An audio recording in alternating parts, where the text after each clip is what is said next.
Hansel and Gretel. Once upon a time, there lived on the outskirts of a large forest a poor woodcutter with his wife and 2 children. The boy was called Hansel and the girl Gretel. He always had very little money, even to buy food, and once, when times were really bad, they had to get by with 1 piece of bread and butter each day. One night, as he was tossing about in bed, full of cares and worry, he sighed and said to his wife, "What's to become of us? How are we to feed our poor children, now that we have nothing more for ourselves?" "I'll tell you what, husband," answered the woman. "Early tomorrow morning, we'll take the children out into the thickest part of the wood. There we shall light a fire for them and give them each a piece of bread. Then we'll go on to our work and leave them alone. They won't be able to find their way home, and we shall be rid of them." "No, wife," said her husband, "that I won't do. How could I find it in my heart to leave my children alone in the wood? The wild beasts would soon come and tear them to pieces." "Oh, you fool," said she. "Then we must all 4 die of hunger, and you may just as well go and saw the wood for our coffins." And they argued and argued until he agreed that they must get rid of Hansel and Gretel. "But I can't help feeling sorry for the poor children," added the husband. The children, too, had not been able to sleep for hunger and had heard what their stepmother had said to her father. Gretel wept bitterly and spoke to Hansel. "Now it's all over for us." "No, no, Gretel," said Hansel. "Don't worry. I'll find a way to escape. No fear." And when the parents had fallen asleep, he got up, slipped on his little coat, opened the back door, and crept out. The moon was shining clearly, and the white pebbles which lay in front of the house glittered like bits of silver. Hansel bent down and filled his pocket with as many of them as he could cram in. Then he went back and said to Gretel, "It's all right, my dear little sister, and go to sleep. God will not desert us." And he lay down in bed again. At daybreak, even before the sun was up, the woman came and woke the 2 children. "Get up, you sleepyheads. We're all going to the forest to fetch wood." She gave them each a bit of bread and said, "There's something for your lunch, but don't you eat it up before lunchtime, because it's all you'll get." Gretel took the bread under her apron, as Hansel had the stones in his pocket. Then they all set out together on the way to the forest. After they had walked for a little, Hansel stood still and looked back at the house, and all the while he kept on holding back again and again. His father observed him and said, "Hansel, what are you gazing at there? And why do you always remain behind? Take care and don't lose your way." "Oh, father," said Hansel, "I'm looking back at my white kitten, which is sitting on the roof, waving me bye-bye." The woman exclaimed, "What a donkey you are! That isn't your kitten.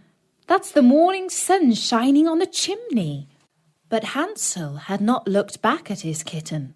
But each time he stopped, he had dropped one of the white pebbles out of his pocket to mark the way back home, so that he and little Gretel could not get lost in the woods.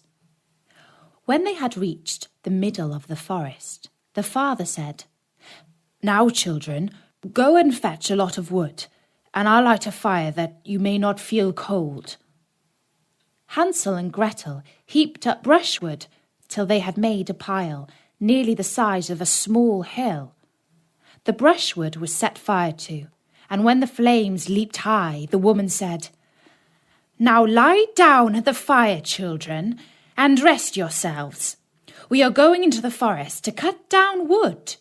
When we've finished, we'll come back and fetch you."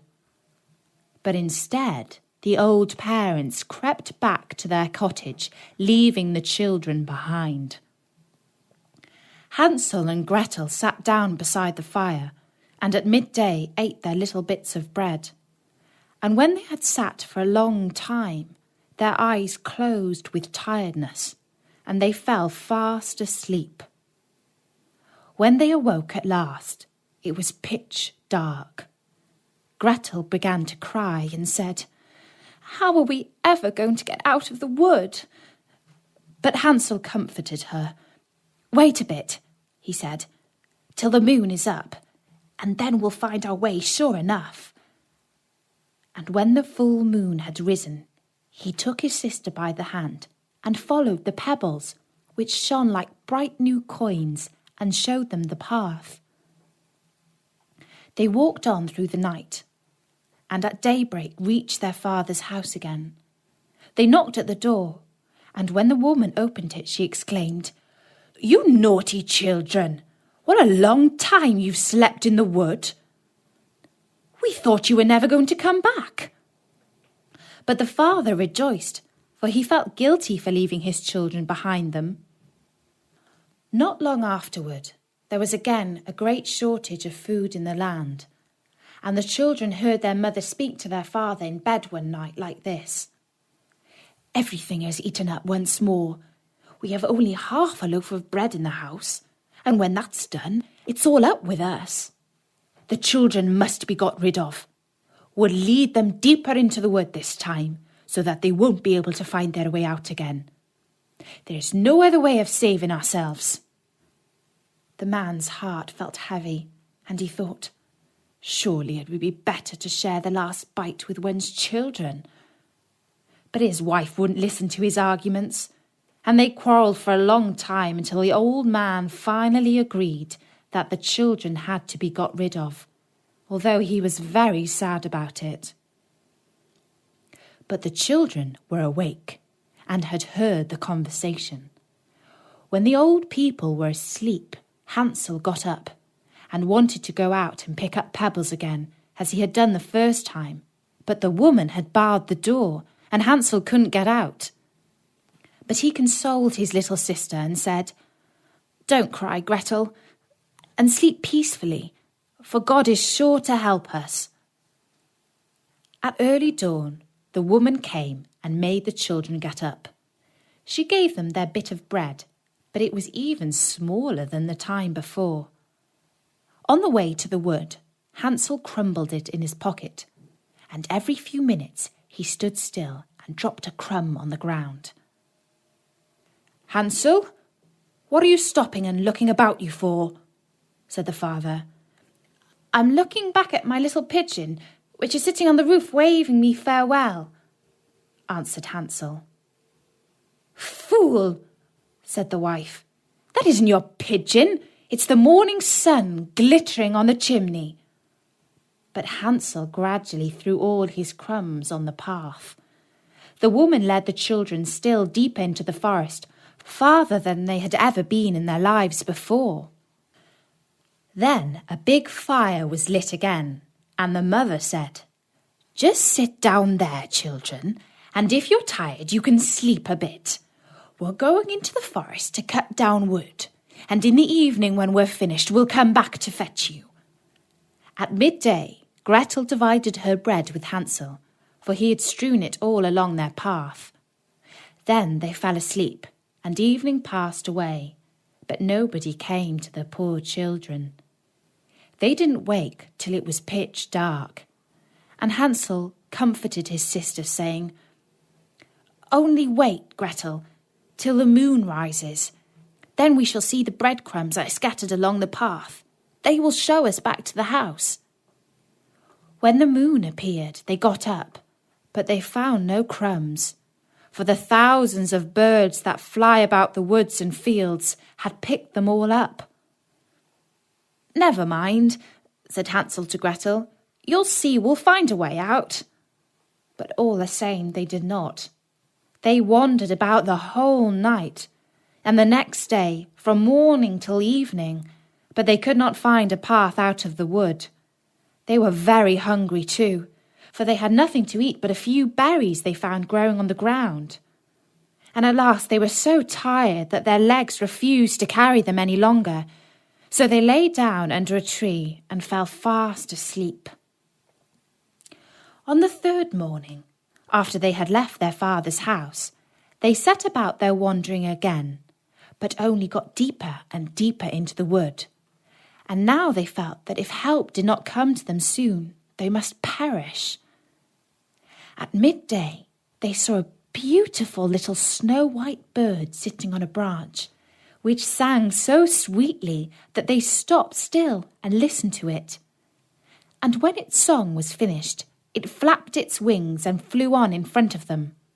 They followed it and came to a little house, on the roof of which it perched.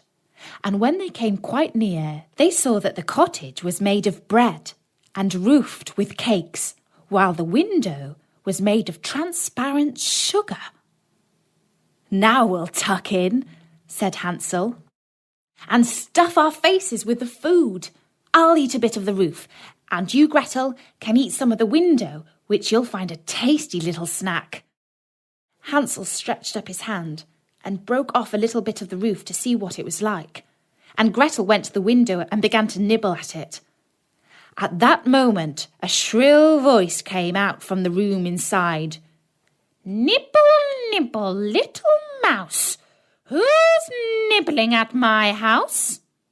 The children answered, "'Tis heaven's own child, the tempest wild," and went on eating, for they were ever so hungry, and Hansel in particular had rather bad manners. He was thoroughly enjoying eating the roof, and tore down a big bit of it, while Gretel pushed out a whole round window pane and sat down the better to enjoy it. Suddenly the door opened, and an ancient woman was leaning on a stick hobbled out. Hansel and Gretel were so terrified that they let what they had in their hands fall. But the old woman shook her head and said, "Oh ho, you dear children, who led you here? Just come in and stay with me. No harm shall happen to you." She took them both by the hand and led them into the house, and laid a most delicious dinner before them, milk and sugared pancakes with apples and nuts. After they had finished, 2 beautiful little white beds were prepared for them, and when Hansel and Gretel lay down in them, they felt as if they had got into heaven. The old woman appeared to be most friendly, but she was really an old witch who used to steal children, and had only built the little bread house in order to lure them in. When anyone came into her power, she killed, cooked, and ate him or her, and held a regular feast day for the occasion. Now witches have red eyes, and cannot see far, but like beasts, they have a keen sense of smell, and know when human beings pass by. When Hansel and Gretel fell into her hands, she laughed wickedly and said jeeringly, "I've got them now. They shan't escape me." Early in the morning, before the children were awake, she rose up, and when she saw them both sleeping so peacefully with their round rosy cheeks, she muttered to herself, "That'll be a dainty bite to eat." Then she seized Hansel with her bony hand and carried him into the little stable and locked the door on him. He might scream as much as he liked. It did him no good. Then she went to Gretel, shook her till she awoke, and cried, "Get up, you lazy bones! Fetch water and cook something for your brother. When he's fat, I'll eat him up." Gretel began to cry bitterly, but it was of no use. She had to do what she was told. So the best food was cooked for poor Hansel, but Gretel got nothing but crab shells. Every morning the old woman hobbled out to the stable and cried, "Hansel, put out your finger that I may feel if you are getting fat." But Hansel always stretched out an old bone, and the old dame, whose eyes were dim, couldn't see it, and thinking always it was Hansel's finger, wondered why he fattened slowly. When 4 weeks had passed, and Hansel still remained thin, she lost patience and decided to wait no longer. "Hi, Gretel," she called to the girl. "Be quick and get some water. Hansel may be fat or thin. I'm going to kill him tomorrow or cook him." Oh, how the poor little sister sobbed as she carried the water, and how the tears rolled down her cheeks. "Kind heaven, help us now," she cried. "If only the wild beasts in the wood had eaten us, then at least we should have died together." "Just hold your peace," said the old hag. "It won't help you." Early in the morning, Gretel had to go out and hang up the kettle full of water and light the fire. "First, we'll make a pie," said the old witch. "I've heated the oven already and rolled the pastry." She pushed Gretel out to the oven, from which fiery flames were already jumping. "Creep in," said the witch, "and see if it's properly heated, so that we can shove in the pie." For when she had got Gretel in, she meant to close the oven and let the girl roast, that she might eat her up too. But Gretel saw through her wicked trick and said, "I don't know how I'm going to do it. How do I get in?" "You silly goose," said the old hag. "The opening is big enough. See, I could get in myself." And she crawled toward it and poked her head in the oven. Then Gretel gave her a shove that sent her right in, shut the iron door and drew the bolt. Gracious! How she yelled! But Gretel fled, and the wretched old woman was left to roast in her own oven. Gretel flew straight to Hansel, opened the little stable door and cried, "Hansel, we are free! The old witch is dead!" Then Hansel sprang like a bird out of a cage when the door is opened. How happy they were! They jumped for joy and hugged and kissed one another. And as they had no longer any cause for fear, they went into the old hag's house. And here they found, in every corner of the room, boxes with pearls and precious stones. "These are even better than pebbles," said Hansel, and crammed his pockets full of them. And Gretel said, "I too will bring some home," and she filled her apron full. "But now," said Hansel, "let's go and get well away from the witch's wood." When they had wandered about for some hours, they came to a big lake. "We can't get over," said Hansel. "I see no bridge of any sort or kind." "Yes, and there's no ferry boat either," answered Gretel. "But look, there swims a white duck. If I ask her, she'll help us over." And she called out, "Here are 2 sad children who can't cross the lake to get home because there is no bridge nor ferry boat. Take us upon your white back and row us over. Quack, quack!" The duck swam toward them, and Hansel got on her back and told his little sister to sit beside him. "No," answered Gretel. "We should be too heavy a load for the duck. She shall carry us across separately." The good bird did this, and when they were landed safely on the other side and had walked for a while, the wood became more and more familiar to them, and at last they saw their father's house in the distance. Then they set off to run, and bounding into the room jumped up to hug their father. The man had not passed a happy hour since he had left them in the wood, but his wife had died. Gretel shook out her apron so that the pearls and precious stones rolled about the room, and Hansel threw down one handful after the other out of his pocket. And so all their troubles were ended, and they lived happily ever after.